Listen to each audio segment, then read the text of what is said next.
അസ്സലാമു അലൈക്കും വറഹ്മത്തുള്ളാഹി വബറകാതുഹു. ഇതര സഹോദര സമുദായത്തിലെ എൻ്റെ സഹോദരന്മാർക്ക് 1000 സ്നേഹാഭിവാദ്യങ്ങൾ അർപ്പിക്കുന്നു.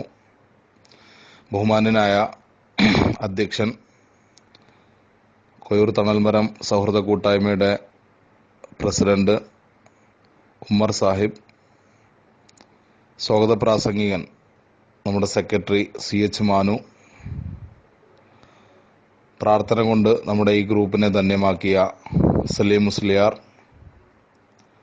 ഉദ്ഘാടക നമ്മുടെ കൊച്ചനുജത്തി റംസീന മാഹീൻ, ആശംസ പ്രാസംഗികരായി വന്ന ഹംദ് ചാരിറ്റബിൾ ട്രസ്റ്റിൻ്റെ ഭാരവാഹിയും നമ്മുടെ സഹോദരനുമായ ഡോക്ടർ മുജീബ് റഹ്മാൻ, ഏറ്റവും സന്തോഷത്തോടുകൂടി ഞാൻ പേര് പറയാൻ ആഗ്രഹിക്കുന്ന വ്യക്തിത്വം MRC ചാരിറ്റബിൾ ട്രസ്റ്റിൻ്റെ പ്രസിഡന്റ് അംസക്കുട്ടി പുന്നക്കൽ, അതുപോലെ നമ്മുടെ സഹോദരൻ കുട്ടിപ്പ, മറ്റു ഗ്രൂപ്പിലെ സ്നേഹനിധികളായ സഹപ്രവർത്തകരെ, എൻ്റെ ശബ്ദം ശ്രവിക്കുന്ന സഹോദരി സഹോദരന്മാരെ, കൊയ്യൂർ തണൽമരം സൗഹൃദ കൂട്ടായ്മ അതിൻ്റെ വാർഷിക ജനറൽ ബോഡി, ആ ജനറൽ ബോഡി വേദിയിൽ നിന്നുകൊണ്ട് ഒന്ന് തിരിഞ്ഞു നോക്കുമ്പോൾ നമ്മുടെ പ്രവർത്തന മേഖലയുടെ വിവിധ ഘട്ടങ്ങൾ നമ്മുടെ മുന്നിൽ ഉയർന്നു വരുന്നത് വളരെ ആത്മാഭിമാനത്തോടു കൂടിയാണ്. കഴിഞ്ഞ ഒരു വർഷം കൊണ്ട് ഏകദേശം നമ്മൾ പ്രതിനിധാനം ചെയ്യുന്ന പ്രദേശത്താകമാനം എണ്ണമില്ലാത്ത അത്ര പ്രവർത്തനങ്ങൾ കാഴ്ചവെക്കാൻ നമുക്ക് സാധിച്ചിട്ടുണ്ട്. അതിൽ മാറാരോഗികളായിരുന്ന ആളുകൾ, അപകടം സംഭവിച്ചവർ, വൃക്കരോഗികൾ, ക്യാൻസർ പോലുള്ള മാരക രോഗം കൊണ്ട് ബുദ്ധിമുട്ടിയ കുറേ സഹോദരി സഹോദരന്മാർ, ഒരുപാട് ആളുകൾ, പട്ടിണി പാവങ്ങളായിട്ട് ആളുകൾ, ദാരിദ്ര്യം കൊണ്ട് ബുദ്ധിമുട്ടിയവർ, അങ്ങനെ ഒരുപാട് മേഖലയിലുള്ള ആളുകൾക്ക് നമുക്ക് നല്ല രീതിയിലുള്ള സഹായങ്ങൾ പരിമിതമായ രീതിയിലെങ്കിലും എത്തിക്കാൻ സാധിച്ചിട്ടുണ്ട്. ഞാൻ 1-2 കാര്യങ്ങൾ ഇവിടെ അനുസ്മരിക്കുകയാണ്. കഴിഞ്ഞ കാലഘട്ടങ്ങളിൽ എൻ്റെ മകനൊരു വിചിത്രമായ രോഗം ഉണ്ടായിരുന്നു, ഇൻസുലിനോമിയ. അത് കുറച്ച് വെരി ഡിഫറൻറ്റ് മോഡിലൂടെയായിരുന്നു പോയിക്കൊണ്ടിരുന്നത്. അവൻ്റെ ജീവന് പോലും ഭീഷണിയാവുന്ന രീതിയിൽ വളരെ ഭീകരമായ രീതിയിലായിരുന്നു ആ രോഗം ഉണ്ടായിരുന്നത്. അപ്പോൾ ആ ഒരു രോഗവുമായിട്ട് ബന്ധപ്പെട്ട് ഇന്ത്യയുടെ ഒട്ടുമിക്ക മേഖലയിലുമുള്ള ആശുപത്രികളിൽ, ദില്ലിയിലും ലക്നൌവിലും ബാംഗ്ലൂർ, കർണാടക, അങ്ങനെ ഒട്ടുമിക്ക സംസ്ഥാനങ്ങളിലൂടെയും ഞാൻ സഞ്ചരിച്ചു. ഒരുപാട് ആശുപത്രികൾ കയറിയിറങ്ങി. വളരെ ഭീതിതമായിട്ടുള്ള പല രംഗങ്ങൾക്കും ഞാൻ ദൃക്സാക്ഷിയായി. ആ ഒരു സമയം മുതലാണ് ഒരു ശാസ്ത്രീയമായ രീതിയിൽ തന്നെ ഒരു ഇടപെടൽ സമൂഹത്തിൽ ഈ മേഖലയിൽ നടത്തേണ്ടതുണ്ട്, രോഗം കൊണ്ട് ബുദ്ധിമുട്ടുന്ന ആളുകൾക്കിടയിൽ ഇറങ്ങി പ്രവർത്തിക്കേണ്ടതുണ്ട് എന്നൊരു ബോധം വ്യക്തിപരമായി എന്നിൽ തന്നെ ഉയർന്നു വന്നത്. ആ ഒരു സമയത്താണ് നമ്മുടെ പ്രിയപ്പെട്ട സഹപ്രവർത്തകർ ഇങ്ങനൊരു കൂട്ടായ്മയെക്കുറിച്ചും അതിൻ്റെ പ്രവർത്തനങ്ങളെക്കുറിച്ചുമെല്ലാം വിശദീകരിച്ചും കൊണ്ട് എന്നെ സമീപിക്കുന്നതും ഞാൻ അതിൽ പങ്കാളിയാവുന്നതും. ഞാനിതിൽ പങ്കാളിയാകുന്ന സമയത്ത് കുറച്ച് മെമ്പേഴ്സ്, പിന്നീട് അത് അധികരിച്ചു. ഇപ്പോൾ ഏകദേശം 120ഓളം മെമ്പേഴ്സ് നമ്മുടെ ഈ ഗ്രൂപ്പിലുണ്ട്.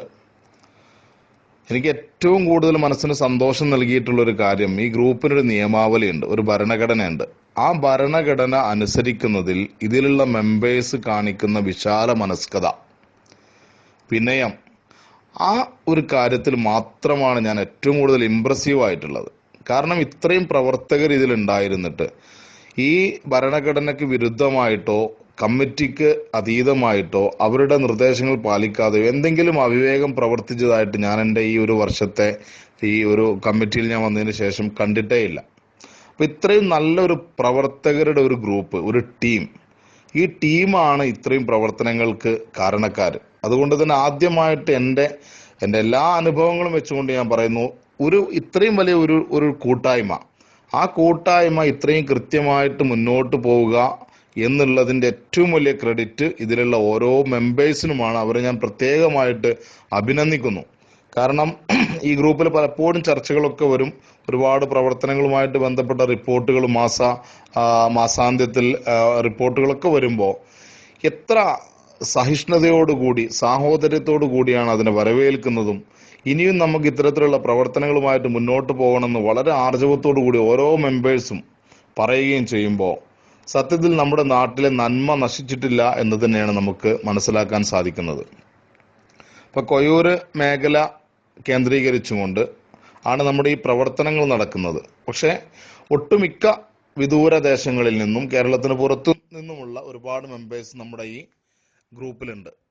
അപ്പോ അവരൊക്കെ ഈ ഗ്രൂപ്പിലേക്ക് കടന്നു വന്നത് നമ്മൾ സത്യസന്ധമായി അർഹരിൽ അർഹരായ ആളുകളെ കണ്ടെത്തിക്കൊണ്ട് സഹായങ്ങൾ എത്തിക്കുന്നു എന്നുള്ള പരിപൂർണമായ വിശ്വാസത്തിന്റെയും നിരീക്ഷണത്തിന്റെയും അടിസ്ഥാനത്തിലാണ്. അത്തരത്തിലുള്ള നമ്മുടെ ഈ കൂട്ടായ്മയിലെ ഓരോ മെമ്പേഴ്സും എനിക്കറിയാം, ഒട്ടുമിക്ക പ്രവർത്തകരെയും നേരിട്ട് അറിയാവുന്നതാണ്. കാരണം അവരൊക്കെ തന്നെ സാമ്പത്തികമായി വളരെയധികം പിന്നോക്കം നിൽക്കുന്ന വീടുകളിലും കുടുംബങ്ങളിലും ഉള്ളവരാണ്. സ്വന്തം വീട്ടിൽ ഒരുപാട് ആരോഗ്യ പ്രശ്നങ്ങൾ അനുഭവിക്കുന്ന അംഗങ്ങളുണ്ട്. അതുപോലെ തന്നെ സാമ്പത്തികമായ പ്രയാസങ്ങൾ, ഒരുപാട് കടബാധ്യതകളും മറ്റൊരുപാട് പ്രശ്നങ്ങളുമുള്ള ഒരുപാട് ആളുകൾ. വളരെ തുച്ഛമായ ശമ്പളത്തിന് വിദേശ രാജ്യങ്ങളിൽ 1000-ഉം 1200-ഉം റിയാലിനും ദിർഹത്തിനൊക്കെ ജോലി ചെയ്യുന്ന, അവിടുത്തെ ചിലവ് കഴിച്ച് നാട്ടിലേക്ക് പണം അയച്ചാൽ ഒന്നും മിച്ചം വെക്കാനില്ലാത്ത അത്രയും സാധുക്കളായ അംഗങ്ങളാണ് നമ്മുടെ ഗ്രൂപ്പിലുള്ളത്. അപ്പൊ അവരുടെ ആ സാമ്പത്തിക ഞെരുക്കത്തിനുള്ളിലും പ്രയാസത്തിനിടയിലും വളരെ കൃത്യമായി നൽകുന്ന മാസവരിസംഖ്യയാണ് ഈ പ്രസ്ഥാനത്തിന്റെ എന്നും മുന്നോട്ടുള്ള കുതിപ്പിന് കാരണമായിട്ടുള്ളത്. അതുകൊണ്ട് എന്തുകൊണ്ടും ഈ ഒരു കൂട്ടായ്മ, വളരെ അഭിമാനത്തോടു കൂടി ഞാൻ പറയുന്നു, ഈ കൂട്ടായ്മ സമാനതകളില്ലാത്ത പ്രവർത്തനങ്ങളാണ് നമ്മുടെ മേഖലയിൽ നടത്തിയിട്ടുള്ളത്. നമുക്ക് ഒരുപാട് കാര്യങ്ങൾ നമുക്ക് ചെയ്യാൻ സാധിക്കും. നമ്മുടെ ബഹുമാനനായ അംസക്കുട്ടി പുന്നക്കൽ, അദ്ദേഹം വളരെ വികാരത്തോടു കൂടി കുറെ കാര്യങ്ങൾ പറഞ്ഞു. കാരണം അദ്ദേഹം ഒരുപാട് മേഖലയിലൂടെ കടന്നു പോന്നു. എൻ്റെ മനസ്സിനെ ശരിക്കും കൊളുത്തി വലിച്ച ആ ഒരു കാര്യം അദ്ദേഹം പറയുകയുണ്ടായി. ആശുപത്രിയിൽ കൂടെ നിൽക്കാൻ ആളില്ലാത്ത സാഹചര്യത്തിൽ അദ്ദേഹത്തിന് 2 ദിവസമോ മറ്റോ ഒരു രോഗിയെ പരിചരിക്കാൻ അവസരം കിട്ടിയെന്ന്. അതുപോലെ ഒരു അവസരം കിട്ടിയ വ്യക്തിയാണ് ഞാനും. വളരെയധികം വേദനിക്കുന്ന അത്തരത്തിലുള്ള ആളുകൾ നമ്മുടെ സമൂഹത്തിലുണ്ട്, നമ്മുടെ ഈ പ്രദേശത്ത് തന്നെയുണ്ട്. അപ്പോൾ അത്തരത്തിൽ പരിചരിക്കാൻ ആളില്ലാത്ത രോഗികളായിട്ടുള്ള ആളുകൾ ആശുപത്രിയിൽ പോയി അഡ്മിറ്റ് ആയാൽ തന്നെ അവരുടെ കൂടെ ആളില്ലാത്തത് കൊണ്ട് കൃത്യമായിട്ട് മരുന്നുകളോ പരിചരണമോ ലഭിക്കാതെ ദുരിതം അനുഭവിക്കുന്നു. ഇങ്ങനെ ഒട്ടുമിക്ക മേഖലയിലും ഇത്തരം പ്രശ്നങ്ങളുണ്ട്. അപ്പൊ അതിലൊക്കെ നമുക്ക് ഭാവിയിൽ ഇത്തരം വിഷയങ്ങളിലൊക്കെ ഇടപെട്ടുകൊണ്ട് ശക്തമായ ഒരു പ്രവർത്തന മേഖല വെട്ടിത്തുറക്കേണ്ടതുണ്ട് എന്നുകൂടി ഞാൻ ഇവിടെ പറയുകയാണ്. അതുപോലെ തന്നെ ഉദ്ഘാടക റംസീന, നമ്മുടെ കൊച്ചനുജത്തി, അവരുടെ ജീവിതത്തിൽ അവരനുഭവിച്ച ത്യാഗങ്ങളെ കുറിച്ച് നമുക്കറിയാം. എന്തായാലും നമ്മുടെ ഈ ഗ്രൂപ്പിലേക്കുള്ള വരവും അവരുടെ ആ പ്രസംഗവും തീർച്ചയായിട്ടും നമ്മളെ സംബന്ധിച്ചിടത്തോളം ഒരു വലിയ സമ്മാനം ആണ് എന്ന് തന്നെ എനിക്ക് പറയാൻ സാധിക്കും. കാരണം നമുക്കറിയാം, ഈ അടുത്ത കാലത്ത് പല രോഗികളെയും കൊണ്ട് മറ്റു സംസ്ഥാനങ്ങളിലേക്ക് ചികിത്സയ്ക്ക് വേണ്ടി കൊണ്ടുവരികയും ചെയ്തുകൊണ്ട് വലിയ വലിയ പ്രവർത്തനങ്ങൾ ആദിത്യ ചാരിറ്റബിൾ സൊസൈറ്റിയുടെ കീഴിൽ അവർ നടത്തുന്നു. പഠനം മുന്നോട്ട് കൊണ്ടുപോകുന്നു. സാമ്പത്തികമായിട്ട് വളരെ പിന്നോക്കം നിൽക്കുന്ന ഒരു കുടുംബത്തിലെ സഹോദരിയാണ് റംസീന മാഹീൻ എന്ന് വളരെ വ്യക്തമായിട്ട് നമുക്കറിയാം. ആ ഒരു പശ്ചാത്തലത്തിൽ പോലും കേരളത്തിൽ മാത്രമല്ല, കേരളത്തിന് പുറത്തും അങ്ങോളം ഇങ്ങോളം സഞ്ചരിച്ചുകൊണ്ട് തൻ്റെ കൊച്ചു ജീവിതത്തിൽ ഒരുപാട് ജീവകാരുണ്യ പ്രവർത്തനങ്ങൾ നടത്താൻ അവർക്ക് സാധിച്ചിട്ടുണ്ട്. അവരുടെ സാമീപ്യവും അതുപോലെ തന്നെ ഈ ഗ്രൂപ്പിൽ അവരുടെ ആ ഒരു പ്രാതിനിധ്യവും നമ്മളെ സംബന്ധിച്ചിടത്തോളം വലിയ ഒരു ഊർജമായി മാറേണ്ടതുണ്ട്. ഞാൻ 1-2 ചെറിയ കാര്യങ്ങൾ കൂടി പറഞ്ഞുകൊണ്ട് എൻ്റെ വാക്കുകൾ അവസാനിപ്പിക്കാം. തൊട്ടടുത്തായിട്ട് മറ്റൊരു വോയിസിൽ ഞാൻ കാര്യങ്ങൾ അവതരിപ്പിക്കാം. നമ്മുടെ പ്രവർത്തനങ്ങളിലേക്ക് നമ്മളൊന്ന് തിരിഞ്ഞു നോക്കുമ്പോൾ നമുക്ക് തന്നെ വിശ്വസിക്കാൻ സാധിക്കാത്ത രീതിയിലുള്ള ഒരുപാട് ജീവകാരുണ്യ പ്രവർത്തനങ്ങൾ നമ്മൾ നടത്തിയിട്ടുണ്ട്. ഇതിൽ നിന്ന് നമ്മൾ മനസ്സിലാക്കേണ്ടത് നമുക്ക് ഒരുപാട് കാര്യങ്ങൾ ചെയ്യാൻ സാധിക്കും. ഈ ഒരു ചെറിയ കൂട്ടായ്മ കൊണ്ട്, നമ്മുടെ എളിയ ഇടപെടൽ കൊണ്ട്, ഈ ഒരു 120 അംഗങ്ങൾ വരുന്ന ഒരു ടീമും അതിനെ നയിക്കാൻ കെൽപ്പുള്ള ഒരു കമ്മിറ്റിയും മുന്നിലുണ്ട്. അപ്പൊ ഈ ഒരു ടീമിന് ഇനി പുതിയൊരു കമ്മിറ്റി നിലവിൽ വന്നാൽ പോലും ആ ഒരു കമ്മിറ്റിക്കും വളരെ ശക്തമായ രീതിയിൽ പ്രവർത്തിക്കാൻ സാധിക്കും. മാത്രമല്ല, നമ്മൾ കുറച്ചും കൂടി വ്യാപകമായ രീതിയിൽ വിവിധ വിഷയങ്ങളിൽ ഇടപെട്ടുകൊണ്ട് മുന്നോട്ട് പോകേണ്ടതുണ്ട്. നമുക്കതിന് തീർച്ചയായിട്ടും സാധിക്കും. അപ്പൊ നമുക്കറിയാം, സാമൂഹികമായിട്ട് ഒരുപാട് അസമത്വങ്ങൾ നമ്മുടെ നാട്ടിൽ നിലനിൽക്കുന്നുണ്ട്. സാമൂഹിക അസമത്വങ്ങൾ പല വിധത്തിലുണ്ട്. സാമ്പത്തികമായിട്ടും അതുപോലെ തന്നെ സാമ്പത്തികമായി, വിദ്യാഭ്യാസപരമായി മറ്റു പല മേഖലയിലും. കാരണം വീടുള്ളവരുണ്ട്, സ്ഥലമുള്ളവരുണ്ട്, ഭൂമി ഇല്ലാത്തവരുണ്ട്. അങ്ങനെ ഒരുപാട് തരത്തിലുള്ള അസമത്വങ്ങൾ നിലനിൽക്കുന്നു. ഈ അസമത്വങ്ങളാണ് നമ്മുടെ നാട്ടിൽ ഏറ്റവും വലിയ ഒരു പ്രശ്നം. അപ്പം അതുകൊണ്ട് പല രീതിയിലുമുള്ള അസമത്വങ്ങൾ നമ്മൾ മാറ്റിയെടുക്കാനുള്ള പ്രവൃത്തികളുമായിട്ട് മുന്നോട്ട് കൊണ്ടുപോകണം.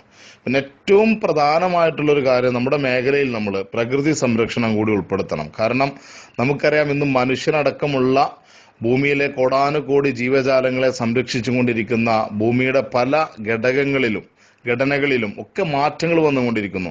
ഓസോൺ പാളിയിൽ സംഭവിച്ചിട്ടുള്ള വിള്ളലിനെ കുറിച്ച് നമുക്കറിയാം. ഇന്ന് കോസ്മിക് തരംഗങ്ങൾ, പല രീതിയിലുള്ള അപകടകരമായ രശ്മികളും പല രീതിയിലുള്ള കോസ്മിക് തരംഗങ്ങൾ അടക്കമുള്ള ഒരുപാട് അപകടകരമായ കാര്യങ്ങൾ നമ്മുടെ ഭൂമിയിലേക്ക് എത്തി ഒരുപാട് ജീവികളെ ഈ ഭൂമുഖത്ത് നിന്ന് തന്നെ നാമാവശേഷമാക്കി കഴിഞ്ഞിട്ടുണ്ട്. ഇനി അത് മനുഷ്യനിലേക്ക് പടർന്നു പിടിച്ച് മനുഷ്യനും വലിയ ആരോഗ്യ പ്രതിസന്ധികളിലേക്ക്, പാരിസ്ഥിതിക പ്രശ്നങ്ങളിലേക്കൊക്കെ അത് പോകുമ്പോൾ നമ്മളാൽ കഴിയുന്ന എന്തെങ്കിലും കാര്യങ്ങൾ നമ്മൾ ഈ പ്രകൃതിക്ക് വേണ്ടി ചെയ്യേണ്ടതുണ്ട്. പഴയ കാലഘട്ടത്തിൽ നമുക്കറിയാം, ഇന്നത്തെ പോലെ JCBയോ മറ്റു സംവിധാനങ്ങളോ ടെക്നോളജിയോ ഒന്നും ഇല്ലാത്തൊരു കാലഘട്ടത്തിൽ കലപ്പയും ചെറിയ കൈക്കോട്ടൊക്കെ ഉപയോഗിച്ചുകൊണ്ട് നമ്മുടെ പൂർവികർ നമുക്ക് വേണ്ടി പാകപ്പെടുത്തിയെടുത്ത ഭൂമികൾ നമുക്കറിയാം. വലിയ കുന്നുകൾ തട്ടായി തിരിച്ച് മണ്ണൊലിപ്പില്ലാത്ത രീതിയിൽ സംരക്ഷിച്ചു നിർത്തി. അതുപോലെ തന്നെ പാടങ്ങൾ, കൃഷിയോഗ്യമായ പാടങ്ങൾ ഉണ്ടാക്കി, ഒരുപാട് കാർഷിക വൃത്തിക്ക് ആവശ്യമായ ഭൂമികൾ നമുക്ക് വേണ്ടി ഉണ്ടാക്കി, തോടുകൾ വെട്ടിയുണ്ടാക്കി, പുഴകൾക്ക് കൈകളുണ്ടാക്കി, കുളങ്ങൾ, കിണറുകൾ, ഇങ്ങനെ നമുക്ക് വേണ്ടി ഒരുപാട് കാര്യങ്ങൾ. ഇന്ന് നമ്മൾ അനുഭവിക്കുന്ന തണൽ വൃക്ഷങ്ങൾ മുഴുവനും നമ്മുടെ പൂർവികർ വെച്ചുപിടിപ്പിച്ചതാണ്. എന്നാൽ നമ്മൾ ആ കാര്യത്തിൽ അത്ര തന്നെ ശ്രദ്ധ ചെലുത്തുന്നില്ല എന്നുള്ളതാണ് സത്യം. ആ ഒരു മേഖലയിലേക്ക് നമ്മൾ ഇറങ്ങണം. ഇന്ന് നമുക്ക് ടെക്നോളജികൾ കൂടി ഒരുപാട് യന്ത്രങ്ങളും മറ്റും നമ്മൾ കണ്ടുപിടിച്ചപ്പോൾ നമ്മൾ എന്താ ചെയ്തത്? നമ്മുടെ പൂർവികർ നമുക്ക് വേണ്ടി ഉണ്ടാക്കി തന്ന കുന്നുകളും മലകളും എല്ലാം നമ്മൾ കുത്തി ഇളക്കി ഇടിച്ച് തരിപ്പാക്കി പ്രകൃതിയെ തന്നെ നാമാവശേഷമാക്കി. ഇന്ന് നമ്മുടെ പാടങ്ങളിലേക്ക് ഇറങ്ങിയ അവിടുത്തെ വെള്ളം മലിനമാണ്. ആ ഭൂമിയിൽ നമുക്ക് കൃഷിയോഗ്യമല്ല. ഇപ്പോൾ വിഷാംശങ്ങൾ അടിഞ്ഞുകൂടി നമ്മുടെ പാടങ്ങൾ നശിച്ചു, തോടുകൾ നശിച്ചു. നമ്മുടെ സിസ്റ്റം തന്നെ മൊത്തം, ജനങ്ങളുടെ സിസ്റ്റം തന്നെ മാറിമറിഞ്ഞു. ഒരു കുടിലമായ ചിന്താഗതിയിലേക്ക് ബഹുഭൂരിപക്ഷം വരുന്ന ജനങ്ങളും മാറി. അപ്പം അതിൽ നിന്ന് അവരെ തിരിച്ചു കൊണ്ടുവന്നുകൊണ്ട് പ്രകൃതി സംരക്ഷണവുമായിട്ട് ബന്ധപ്പെട്ടും പരിസര മലിനീകരണവുമായിട്ട് ബന്ധപ്പെട്ടൊക്കെ നമുക്ക് പല കാര്യങ്ങളും ചെയ്യാൻ സാധിക്കും. ഈ പരിസര മലിനീകരണം എന്ന് പറയുമ്പോൾ ഇന്നത്തെ ഈ രോഗങ്ങൾ, നമ്മൾ രോഗികളെ സാമ്പത്തികമായിട്ടും ശാരീരികമായിട്ടൊക്കെ സഹായിക്കുമ്പോൾ തന്നെ ഈ രോഗമുണ്ടാകാനുള്ള കാരണങ്ങളെ ഇല്ലാതാക്കുന്നതോടുകൂടി നാം അടക്കമുള്ള മനുഷ്യരും മറ്റു ജീവജാലങ്ങളും മാരകമായ രോഗങ്ങളിൽ നിന്ന് രക്ഷപ്പെടുമെന്നുള്ള വസ്തുത നമ്മൾ മനസ്സിലാക്കണം. ഞാൻ ഒരു കാര്യം ഇവിടെ ഉദ്ധരിക്കുകയാണ് സാന്ദർഭികമായിട്ട്.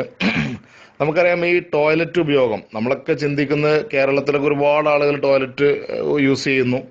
എല്ലാവരും വീട്ടിൽ ശൗചാലയങ്ങളുണ്ട്. പ്രാഥമിക കൃത്യത്തിന് വേണ്ടി നമ്മൾ അത് ശാസ്ത്രീയമായിട്ട് ഉപയോഗിക്കുന്നു എന്നാണ് നമ്മൾ മനസ്സിലാക്കുന്നത്. ഇപ്പം നമ്മുടെ മലയാളികളടക്കമുള്ള ഇന്ത്യയിലെ ഒട്ടുമിക്ക ജനങ്ങളുടെയും ശുചിത്വബോധം, ഈ ശുചിത്വബോധത്തിൽ വലിയൊരു മാറ്റം സംഭവിച്ചിരിക്കുന്നു. ഇന്ത്യയിലെ 65% ആളുകൾ ശൗചാലയമില്ലാതെ പുറംപോക്ക് സ്ഥലങ്ങളിൽ പോയിട്ടാണ് മലമൂത്ര വിസർജനം ചെയ്യുന്നത് എന്ന് പറയുമ്പോൾ അതിൻ്റെ പാരിസ്ഥിതികമായിട്ടുള്ള ഒരു വശത്തിലേക്ക് നമ്മൾ ശ്രദ്ധ പോവേണ്ടതുണ്ട്. ഇന്ന് ഒരുപാട് മാരക രോഗങ്ങൾ അധികരിച്ചു. നമ്മുടെ വീട്ടുപറമ്പിലെ കിണറിലെ വെള്ളം പോലും പരിശോധിച്ചാൽ കോളി ബാക്ടീരിയകളാൽ നിറഞ്ഞിരിക്കുന്നു എന്നുള്ളതാണ് സത്യം. അപ്പം ഇങ്ങനെ ഒരുപാട് അവസ്ഥകൾ നമുക്കുണ്ട്. ഇപ്പോൾ നമ്മൾ ഇന്ത്യ എന്ന് പറയുന്ന ഈ രാജ്യം ശുചിത്വ മിഷനിലൂടെ നമ്മൾ ഉയരാൻ ശ്രമിക്കുമ്പോൾ തന്നെ ശുചിത്വത്തിന്റെ കാര്യത്തിൽ നമ്മുടെ അയൽരാജ്യങ്ങളായിട്ടുള്ള പാകിസ്ഥാനും അതുപോലെ തന്നെ മറ്റു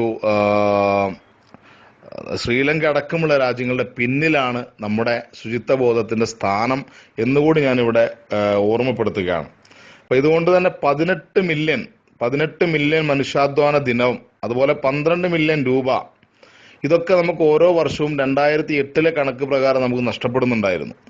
ഇപ്പോഴും അത് തന്നെയാണ് കാര്യം. 15 ലക്ഷത്തോളം കുട്ടികൾ വയറിളക്കം കൊണ്ട് മരണപ്പെടുന്നു എന്ന് 2008 പാരിസ്ഥിതിക വർഷമായി കൊണ്ടാടിയ 2008 കണക്കാണ്. ഇന്ത്യയിൽ 15 ലക്ഷത്തോളം കുട്ടികൾ വയറിളക്കം കൊണ്ട് മാത്രം മരണപ്പെടുന്നു എന്നുള്ളത്. അപ്പോൾ നമ്മളിങ്ങനെ ഒരുപാട് കാര്യങ്ങളെ കുറിച്ച് ചിന്തിക്കേണ്ടതുണ്ട്. കാരണം നമുക്കറിയാം, ഏകദേശം ഇന്ത്യയിൽ 65% വരുന്ന ആളുകൾ മലമൂത്ര വിസർജനം ചെയ്യുന്നത് പൊതുനിരത്തിലും പൊതുസ്ഥലങ്ങളിലുമായതുകൊണ്ട് തന്നെ ഇതെല്ലാം ഭൂമിക്കടിയിലേക്ക് അരിച്ചിറങ്ങിയിട്ട് രാസപ്രവർത്തനത്തിലൂടെ ഇതൊക്കെ മാരകമായിട്ടുള്ള വൈറസുകളും രോഗങ്ങളുമായിട്ട് നമ്മുടെ വെള്ളത്തിലും മറ്റെല്ലാം എത്തിച്ചേരുന്നൊരു സാഹചര്യം. പണ്ടൊക്കെ മണ്ണിലേക്ക് എന്തെങ്കിലും പാഴ്വസ്തുക്കൾ ഇട്ടാൽ അതിന്റെ മാലിന്യത്തെ ഭൂമി പിടിച്ചു വെച്ചുകൊണ്ട് നമ്മുടെ വെള്ളമൊക്കെ ഒഴിക്കാന്നുണ്ടെങ്കിൽ മാലിന്യം മേലെ കിടക്കും, വെള്ളം മാത്രമേ ഭൂമി വലിച്ചെടുക്കുള്ളൂ.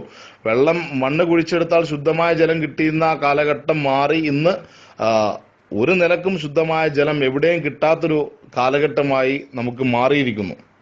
അപ്പൊ എന്തായാലും നമ്മളെ സംബന്ധിച്ചിടത്തോളം ഇത്തരം വിഷയങ്ങളൊക്കെ നമ്മൾ ശ്രദ്ധിക്കേണ്ടതുണ്ട്. പരിസര ശുചീകരണവുമായിട്ട് ബന്ധപ്പെട്ട പ്രവർത്തനങ്ങൾ നമ്മൾ ഏറ്റെടുക്കണം.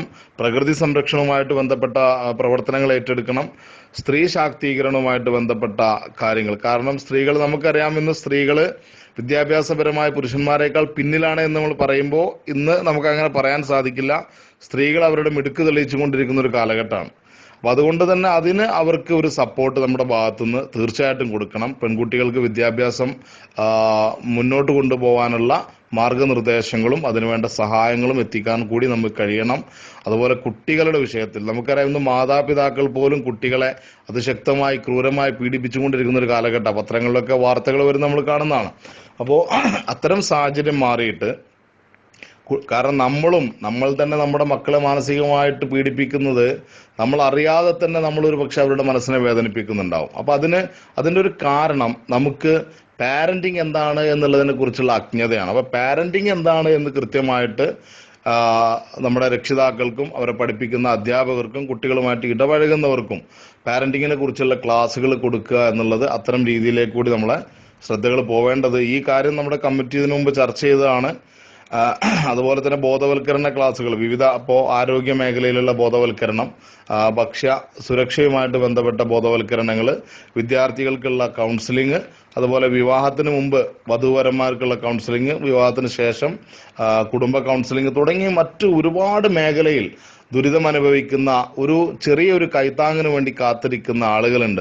അപ്പോ ഇത്തരത്തിൽ സാമൂഹികമായിട്ട് നമുക്ക് ഇടപെടാൻ സാധിക്കും, നമുക്കതിന് സാധിക്കും. കാരണം കഴിഞ്ഞ ഒരു വർഷത്തെ പ്രവർത്തനത്തിലേക്ക് മാത്രം നമ്മൾ തിരിഞ്ഞു നോക്കിയാൽ നമുക്ക് ഇന്ന് കേൾവി മാത്രമുള്ള രീതിയിൽ, കാരണം വെറും 120 മെമ്പേഴ്സ് ഇരുന്നും കൊണ്ട് ഒരു നാടിനെ ഒരു വർഷം കൊണ്ട് ഒരു നാട്ടിലെ അനവധി ആളുകൾക്ക് കൈത്താങ്ങായി, അവർക്ക് സാന്ത്വനമായി, സഹായമായി എന്ന് നമ്മൾ മനസ്സിലാക്കുമ്പോൾ എത്രത്തോളം കഴിവുറ്റവരാണ് നമ്മൾ എന്നുള്ളത് നമ്മൾ ഒന്നും കൂടി ഉറച്ചു ചിന്തിക്കേണ്ടതുണ്ട്. അതുകൊണ്ട് വിവിധ മേഖലകളിലേക്ക് നമ്മൾ പോവേണ്ടതുണ്ട്. സാമൂഹികമായി ഒരുപാട് ഉച്ചനീചിത്വങ്ങൾ ഇന്നും നിലനിൽക്കുന്നുണ്ട്. സ്ത്രീധനത്തിനെതിരെ നമ്മൾ തണൽമരം സൗഹൃദ കൂട്ടായ്മ ശക്തമായ ക്യാമ്പയിൻ നടത്തി ശക്തമായ രംഗത്ത് വന്നിട്ടുണ്ട്. അതുപോലെ തന്നെ വളരെയധികം നല്ല ഒരു പ്രചോദനമായിക്കൊണ്ട് സ്ത്രീധനം വാങ്ങാതെ കല്യാണം കഴിക്കുന്ന സഹോദരന്മാർക്ക് വേണ്ടിയിട്ട് ക്യാഷ് അവാർഡ് വരെ പ്രഖ്യാപിച്ചൊരു കമ്മിറ്റിയാണ് ഈ കമ്മിറ്റിയും ഈ കൂട്ടായ്മയും. അതുകൊണ്ട് എല്ലാവർക്കും 1000 അഭിവാദ്യങ്ങൾ അർപ്പിക്കുകയാണ് എൻ്റെ കർത്തവ്യം. അത് ഞാൻ ഒന്നുകൂടി ഊന്നി പറയുന്നു. കാരണം ഇതിലുള്ള ഓരോ അംഗങ്ങളും ഓരോ പ്രവർത്തകരും നമ്മളെ സംബന്ധിച്ച് നമ്മുടെ ഹൃദയത്തിന്റെ അടിത്തട്ടിൽ നിന്നുള്ള സ്നേഹം എന്താണ്, സൗഹൃദം എന്താണ്, സാന്ത്വനം എന്താണ്, കാരുണ്യം എന്താണെന്ന് തെളിയിച്ചിരിക്കുന്നു എന്നാണ് എനിക്ക് പറയാനുള്ളത്. അതുകൊണ്ട് എല്ലാ അംഗങ്ങൾക്കും, ഈ പരിപാടിയിൽ നിന്ന് പങ്കെടുത്ത എല്ലാ അംഗങ്ങൾക്കും, പ്രത്യേകിച്ച് റംസീന മാഹിനെ പോലുള്ള വളരെ പ്രമുഖയായിട്ടുള്ള, കാരണം ഇന്ത്യ ഒട്ടുക്കും അറിയപ്പെടുന്ന ഒരു സാമൂഹിക സാംസ്കാരിക പ്രവർത്തക, ജീവകാരുണ്യ പ്രവർത്തക, അവർക്കും പ്രത്യേകമായിട്ട് ഞാൻ ആശംസകൾ അറിയിക്കുകയാണ്. അതുപോലെ തന്നെ നമ്മുടെ ഇന്നത്തെ ഈ പരിപാടിയിൽ സംബന്ധിച്ചിട്ടുള്ള MRCയുടെ ഹംസക്കുട്ടി, അതുപോലെ ഡോക്ടർ മുജീബ് റഹ്മാൻ, അവർക്കൊക്കെ പ്രത്യേകമായിട്ട് ആശംസകൾ അറിയിക്കുകയാണ്.